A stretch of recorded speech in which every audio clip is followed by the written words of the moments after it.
My name is Tyler Kaiser. Today's date is April 4th, 2017. The time is 6:02 p.m. and we are at St. John's Northwestern Military Academy. I am interviewing Alfred Hansen, who was born on August 12th, 1926 in Pewaukee, Wisconsin, and served in World War II between December 18th, 1944 and November 3rd, 1946 as active duty Army, followed by 13 years in the Army Reserves. Alfred Hansen was a private in the 112th Cavalry Regiment Combat Team of the Army and served as a rifleman.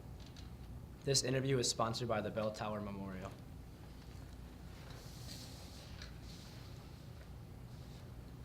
All right, so Al, what were you doing before you entered the service? Was in high school.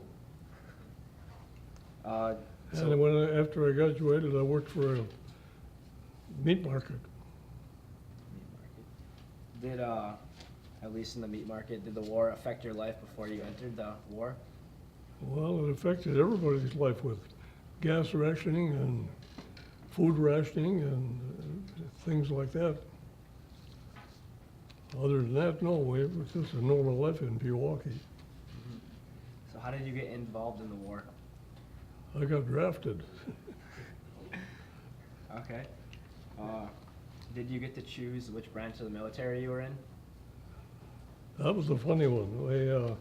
There were 6 of us from Pewaukee who went to the draft board at the same time. And it was on the 4th floor of the Federal Building in Milwaukee. And if you could walk up the 4 floors, you were 1A. But anyway, the 6 of us, as each one went through the processing, they asked him what he wanted, Army or Navy. And the first 5 said Navy, yeah, and bang, we're in the Army. So the 6th guy comes along and they said, what do you want, Army or Navy? He said Army. He ended up in the Navy. So that was your choice. So when you told your parents you were going off to the war, what was their response? When I did what? When you found out you were going to be in the war, what did your parents, how did they feel? I don't remember there was any special thing that happened. They just said goodbye when I went. Was it hard for you to leave them? No, it was the experience you're looking forward to. And at that time, the war was going pretty heavy, and you were wondering if you were going to come back or not. But other than that, why, it's just what you had to do. So when you were being shipped overseas, did you ever have the nervous or the thought that your ship would be attacked while traveling over? No, we spent 30 days on the ocean, and we were surrounded by, well, the last week and a half, we were surrounded by hundreds and hundreds of American ships in the Ulithi Islands area, and we didn't have any problems. So did you train before you got shipped overseas or after when you? Well, you spend 16 weeks in rifle training at Camp Fannin, Texas. It's named after an old Mexican War Army colonel. And you learn how to walk. You learn how to shoot a rifle. Get trained with several different kinds of weapons, and they just make a soldier out of you. But the first time I did inspection, first lieutenant looked at me and said, "When did you shave last, soldier?" I said, "Sir, I don't shave." He said, "You do now, by God, you're in the Army." So I had to shave and cut myself like all the rest of them were doing. Before that, it was all fuzz. In those days, I think people matured later than they do nowadays. Nowadays, you see high school athletes with beards that come down to here, and it's totally different life. For sure. Well, while you were training, besides your inspection, did you have any other tests you needed to pass in order to be in the Army? Have any other what? Were there any other tests you needed to pass when in training? Well, you had to be able to walk 20 miles. Jeez. I know one guy flunked out because he couldn't. And he had a great IQ. He had 158 IQ and he couldn't walk. Other than the training, did you, how did you adapt to military life? How did I adapt? Yeah. Like, was it easy? Was it an easy transition? Was it hard? Well, it's hard to get used to being told how to make a bed and all that stuff.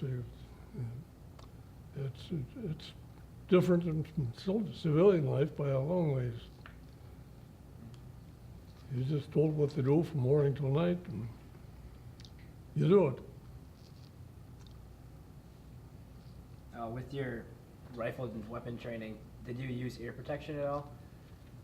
Or was there safety precautions you took? No, in fact, when I was in the Philippine Islands, we spent 2 weeks on a rifle range, and they had us shooting armor-piercing ammunition, which is a lot louder and it got a much more bigger kick when it comes out of the gun. And my ears have been ringing ever since. And that's 70 years ago. Jeez.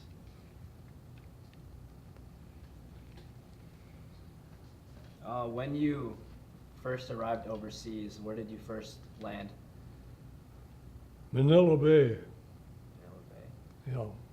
Where I'm not a geography expert. It's in the Philippine Islands. In the Philippine Islands. And when you first arrived there, what were some of your first tasks you had to complete? First what? Tasks, jobs, duties. Jobs? Yeah.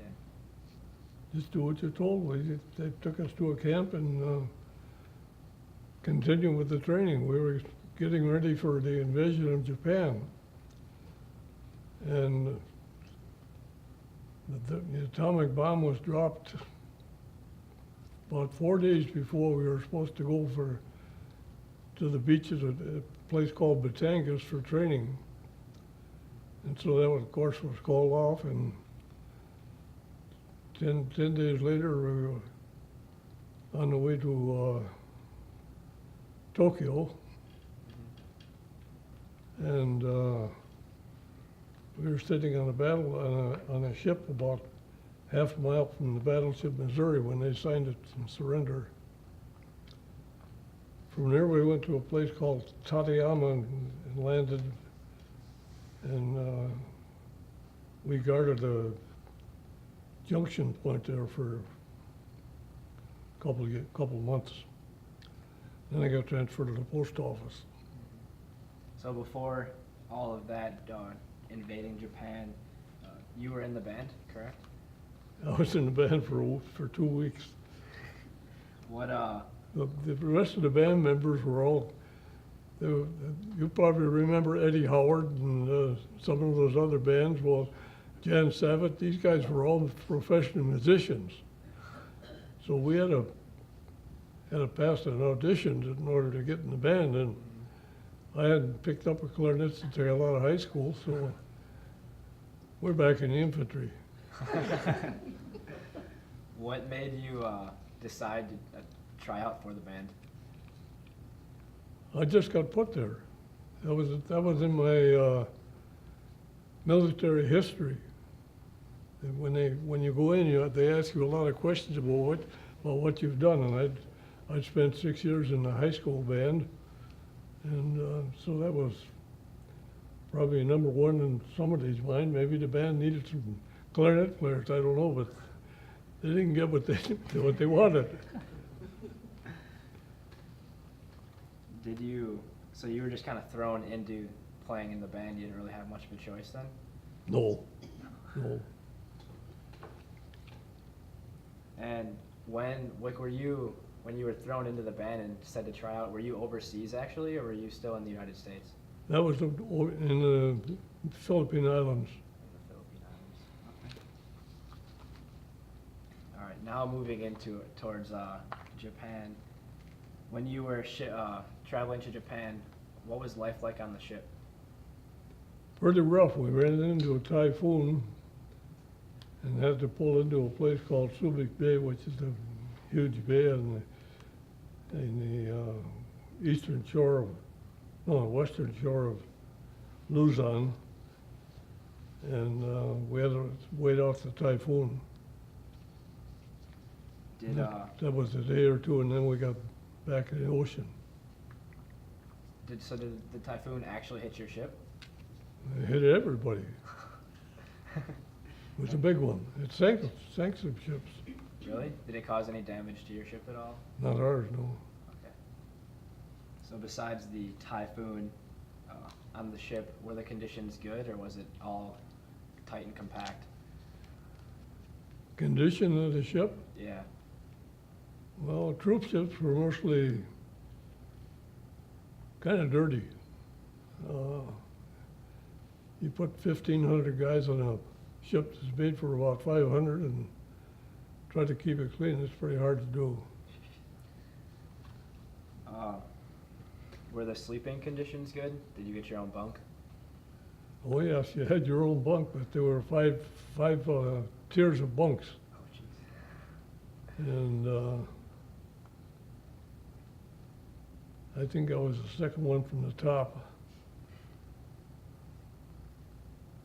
So they weren't very comfortable, very tight quarters. Did you also get served like decent food, or was it just strictly rationing? Like, were you hungry a lot? Well, the food was decent, but when you're in the typhoon, you can't eat anything anyway.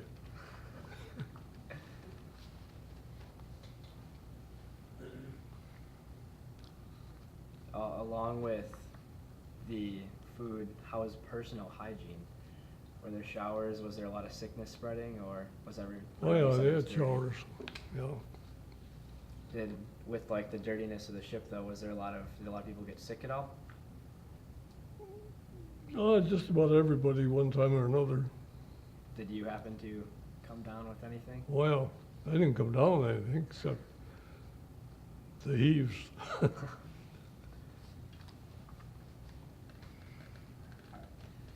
And then, once the ship reached Japan, where was it first stationed? In a town called Kisarazu, K-I-R-A-S-U, something, I don't know. Anyway, we were guarding a big gun emplacement that the Japanese had. It was built into the cliffs on Tokyo Bay.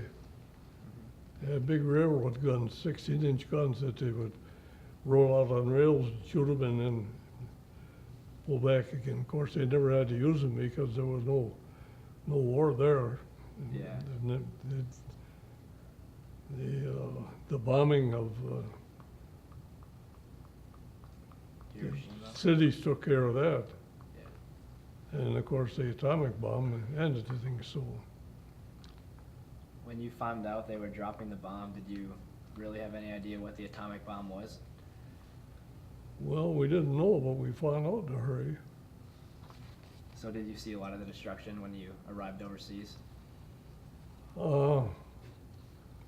They did a lot of firebombing in Yokohama, and I would say 90% of the city was probably burned out. The Japanese houses were very flimsy, bamboo and wood, and I ended up in a building, a Mitsubishi warehouse, that was when I got into the post office. And that was a bomb-proof, not a bomb-proof, but it was earthquake-proof. So that building was intact, but much of the city was flat. from the bomb? from firebombing, yeah. Okay. So were you on the side of the bombing then? Were you glad it happened, where you didn't have to see the warfare? Well, yeah, I guess. Didn't think much about it, it just, you know, it just was what it was.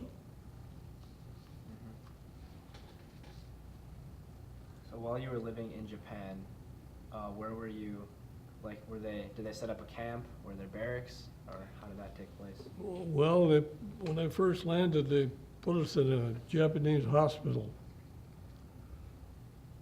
And I lived there for about 3 months. We had to do a lot of cleaning up because it was in pretty bad shape when we got there, but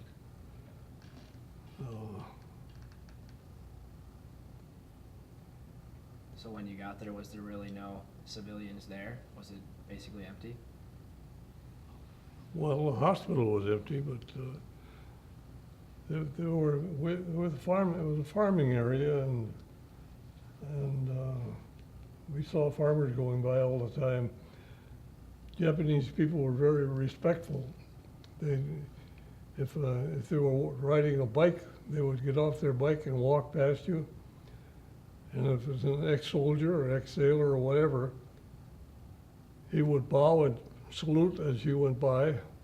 So they were pretty well under control. Were you told, when you saw the Japanese people, were you told any stories about them? Were you told to treat them with respect, or? I don't remember. I don't think we probably were, because we didn't have any trouble. Yeah. So all in all, they were nice people? Yeah. So moving back to like life in Japan, was it similar to the ships? Like, were you supplied with your necessary food and things along those lines? Well, when we got there, we had a mess sergeant in our company. It was just a small company, and there were probably only 200 men in it, and we were in this town called Kasarazu, and this mess sergeant, against regulations, would take butter and various foods that they didn't have and trade for vegetables, which was strictly a no-no, but we all ate them, and we ate very well for the 3 months that I was in that town. And after that, in the post office, why that didn't happen, but we ate well. Okay. When you were off duty, did you do anything for fun? Yeah, we went to a place called Futsu, which was a resort town, and swam in the ocean and had black sand beaches, and they were very hot. The black sand and the sun got hot. And the reason it was black sand is because it was near Mount Fujiyama, and it was probably affected by lava. Okay.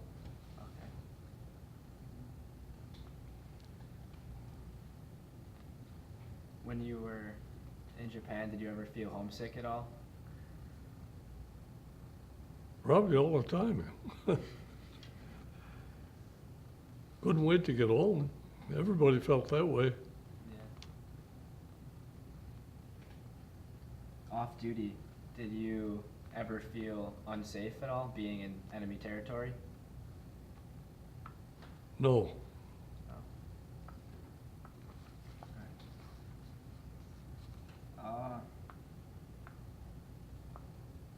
So when you were in the post office, how long were you assigned there in the post office, for starters?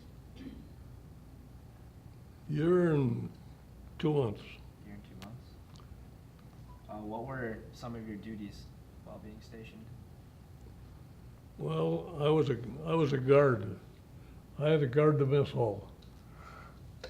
Some of the mess people were taking food out and selling it to the Japanese and getting rich, and so they put us on guard at the mess hall for 10 hours a night. Oh, wow. Did anyone ever try to steal while you were on guard? I don't think so. Along those lines, did you ever see any casualties or action while you were in Japan? No. No. Aside from being on guard, did you have any other duties while in the post office, like sorting mail? No, I never did. They gave me an MPMOS, and that was it. I was a guard.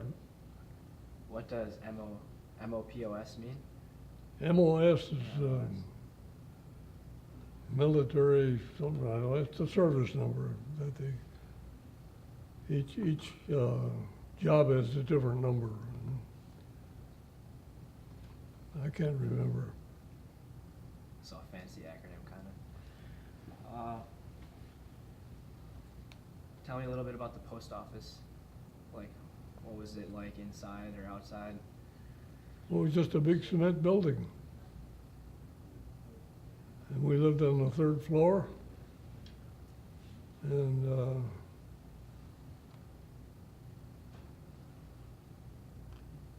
it was on Tokyo Bay, next to, in Yokohama, next to the docks. So ships came in. We were the main post office for the whole Pacific Theater. So everything that went to the Pacific Theater, Philippine Islands and Japan and wherever, went through our post office. So we handled a lot of mail. Jeez. Did you have coworkers working with you, like on guard, or were you like strictly alone? Who working? Were there coworkers, like when you were guarding, were you the only guard, or were there people working as well? We had Korean and Japanese working, doing all the heavy work. And it kept them out of mischief and gave them something to do, and it worked out good. And the Korean, this big Korean we had, he was about 6 feet 2 inches tall, which is unusual. And, but when he cracked the whip, the Japanese jumped. Japanese and Koreans did not like each other. Did you ever have to, were there any conflicts between them where you had to break up a fight or anything? No. No. Okay. Did you ever receive any mail while overseas? Yes. From family members? How'd that make you feel? Well, you're always glad to get it. Did you ever send it? Then you had it right back. Yeah. I wasn't very good at that. Okay. So when you were over there, was the weather always warm? Did the weather ever have an effect on you? The year I was there, it was a hot summer, and the winter was fairly warm. We had one snowstorm,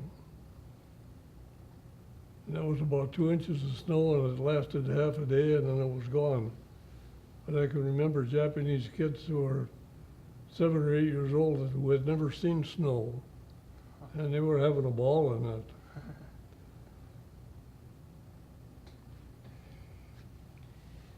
Aside from the post office and being on guard, were there any other tasks you had to do over there?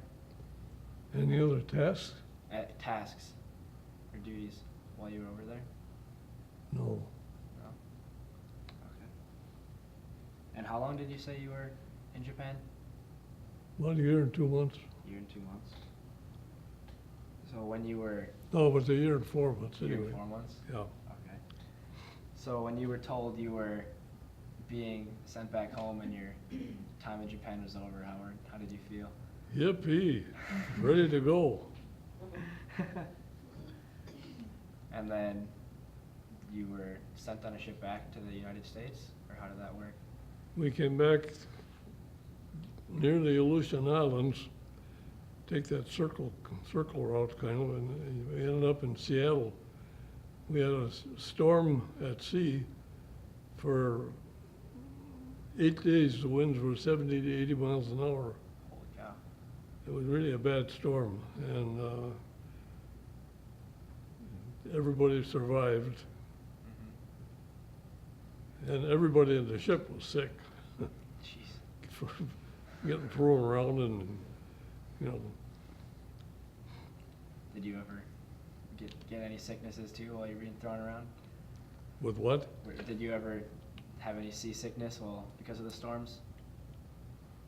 Any sickness? Yeah, did you have like seasickness from the storms too? Oh, seasickness, certainly, sure. That was common, everybody had it, even the sailors. So then when you first got back to the U.S., what did you do? Well, we went to Fort Lawton in Seattle, and they put us on a train, I think it was the Milwaukee Road, and we got off in Fort Sheridan, and then we got discharged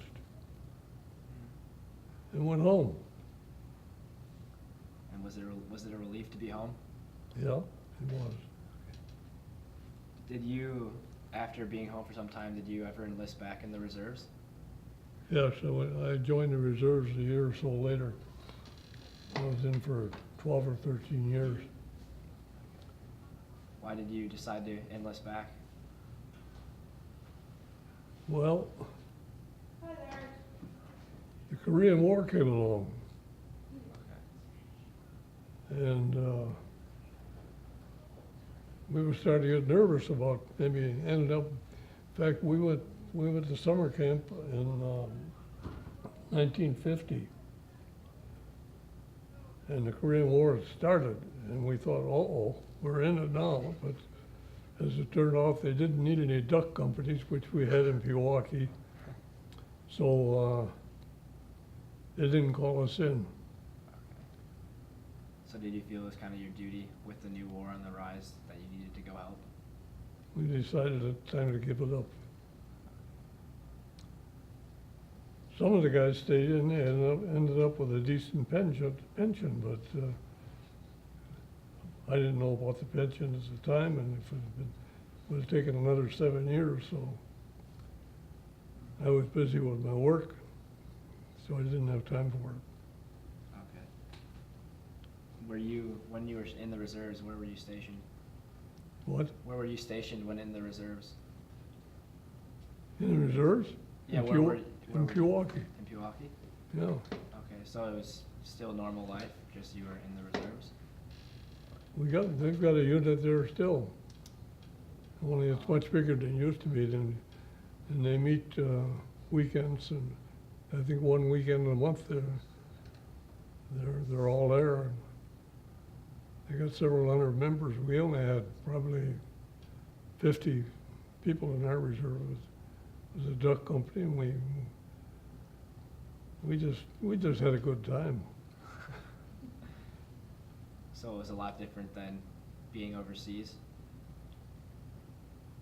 Yeah, it was a lot different.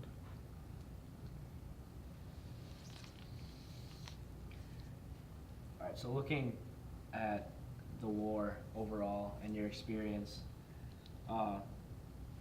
what would you consider to be your most important contribution to the service, or while you were in service? Probably the fact that when I went in, some veteran was able to go home.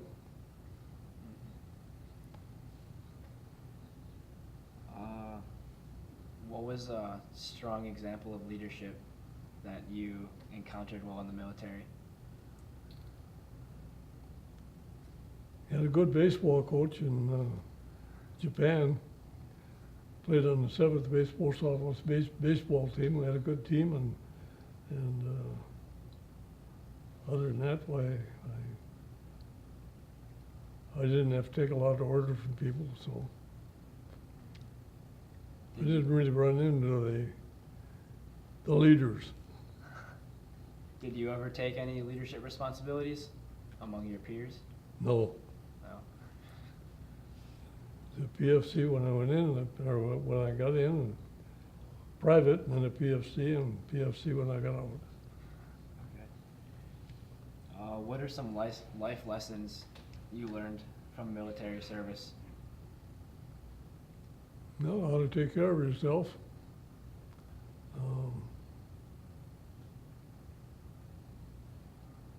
How to take orders. And I'm guessing you still use those today? Yeah. And I learned that I didn't want to have a life in the Army.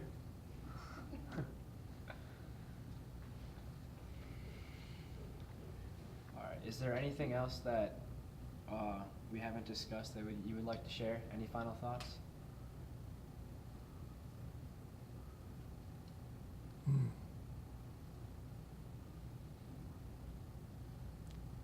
Not that I can think of offhand. All right.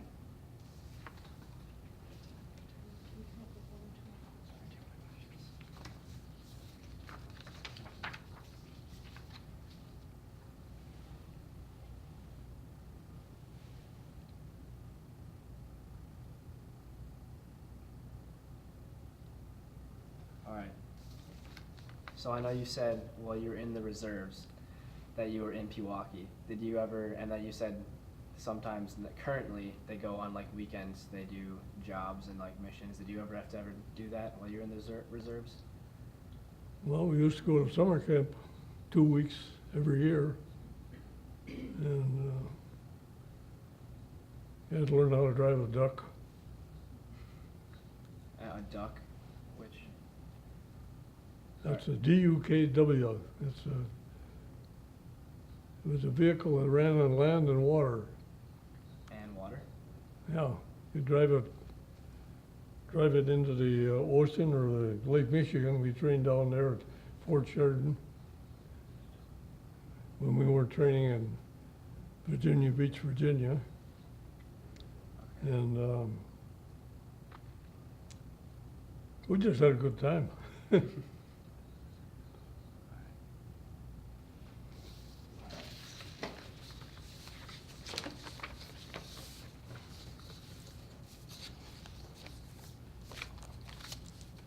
In closing, this has been the interview of Alfred Hansen regarding his service during World War II. My name is Tyler Kaiser. The time is 6:35 p.m. Thank you, Al, for agreeing for this interview. You're welcome. And most importantly, thank you for your service. Well, it was, you know.